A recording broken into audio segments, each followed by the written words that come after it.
কিঞ্জলের ছোটদা ভাইয়ের এবার হাতে পায়ে ধরে এবার নীলাঞ্জনা অবধি পৌঁছানোর ব্যবস্থা করলো স্রোত। হ্যাঁ বন্ধুরা, ভিডিওতে লাইকটি দেখতে থাকুন। যে মুহূর্তে কিনে কিঞ্জল স্রোতকে বলতে থাকে যে স্রোত আজকে বারবার বেঁচে গিয়েছে, সার্থক স্যার যেভাবে আমাকে ইন্ট্রোগেট করছিল এতে করে তো আমার মনে হচ্ছে যে আমার সামনে সার্থক স্যার না বরঞ্চ কোনো পুলিশ অফিসার বসে আছে। অন্যদিকে এই কথা বলা মতো স্রোত বলতে থাকে যে ওসব কথা বাদ দে, তো সেসব পরিস্থিতি আমি ঠিকই সামলে নিতে পারবো, তুই ওসব নিয়ে একদম ঘাবড়াস না। কিন্তু তার আগে তুই তোর ছোটদা ভাইয়ের নাম্বারটা আমাকে দিয়ে দে, আমি তোর ছোটদা ভাইয়ের সঙ্গে সরাসরি কথা বলতে চাই।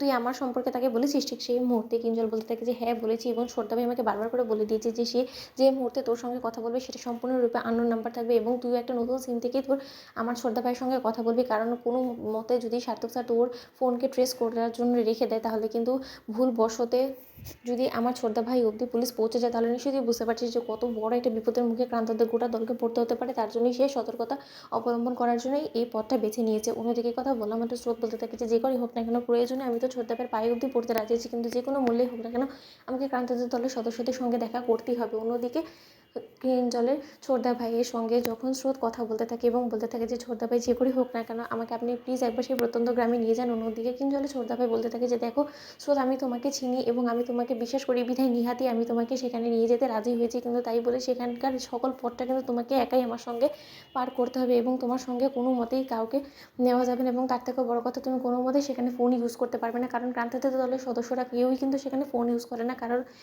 এটাই হলো গিয়ে ওদের আসল সিক্রেট, যে এর জন্যই পুলিশ ওদেরকে কোনো মতে ট্রেস করতে পারে না। এবার তুমি যদি কোনো মতে সেখানে ফোন নেওয়ার চেষ্টা করো, তাহলে সেখানে যদি কোনো মতে তোমার ফোনটা পুলিশ ট্রেস করে এবং ওদের অবধি পৌঁছে যায়, তাহলে নিশ্চয়ই বুঝতে পারছো যে তোমার ইচ্ছের বিরুদ্ধে গিয়ে সার্থকের কথা শুনে যদি কোনো রকম কোনো ওদের বিপদ হয়, তাহলে নিশ্চয়ই আমি ওদের কাছে আর চিরকালের জন্য খারাপ হয়ে যাবে এবং ওরা কোনো দিন আমার উপরে বিশ্বাস করবে না। তাই আমার ইমেজ নষ্ট হোক নিশ্চয়ই তুমি চাও না। তাই আমি তোমার কাছে হাত জোর করে অনুরোধ করছি যে তুমি যেহেতু তোমার বোনের খোঁজ করার জন্য সেখানে যেতেই চাও, তাহলে তুমি স্বেচ্ছায় সেটা যেতেই পারো, কিন্তু সেটা আমার সঙ্গে একা যেতে হবে এবং তোমার বাড়ির লোকেদের কারোকে তুমি সঙ্গে করে নিয়ে যেতে পারবে না। অন্যদিকে স্রোত বলতে থাকে যে কে বলেছে আমি আমার বাড়ির লোকেদেরকে নিয়ে যাবো, এবং আমি রীতিমতো আমার বাড়ির লোকেদের কাছ থেকে লুকিয়ে এই বিষয়টা গোপন করেই আমি সেখানে যাবো, কারণ আমিও চাই না যে আমার বাড়ির লোকেরা কেউ জানতে পারুক যে মেজদি ভাই কোথায় আছে এবং আমি মেজদি ভাইয়ের সঙ্গে দেখা করার জন্য সেখানে যাচ্ছি।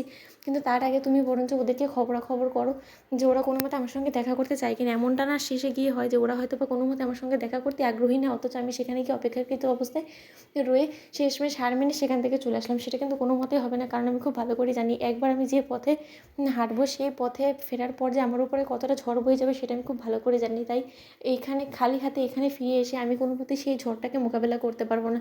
তাই আমাকে সেই যুদ্ধে অবশ্যই জয়ী হতে হবে, এবং তার জন্য যা যা করণীয় তুমি প্লিজ সেই জিনিসটা আগে ইনশিওর করো। অন্যদিকে কিঞ্জলের ছোটদা ভাই বলতে থাকে যে ঠিক আছে, আমি বরঞ্চ আগে ক্রান্তের সঙ্গে কথা বলে দেখি ও কী বলে, ও আদৌ রাজি হয় কিনা তোমার সঙ্গে দেখা করার জন্য, তারপরে বাদবাকিটা আমি তোমাকে জানাচ্ছি এবং তখনই নিয়ে যাবো তোমাকে। তো বন্ধুরা লাইক এবং শেয়ার করে সাবস্ক্রাইব করতে ভুলো না।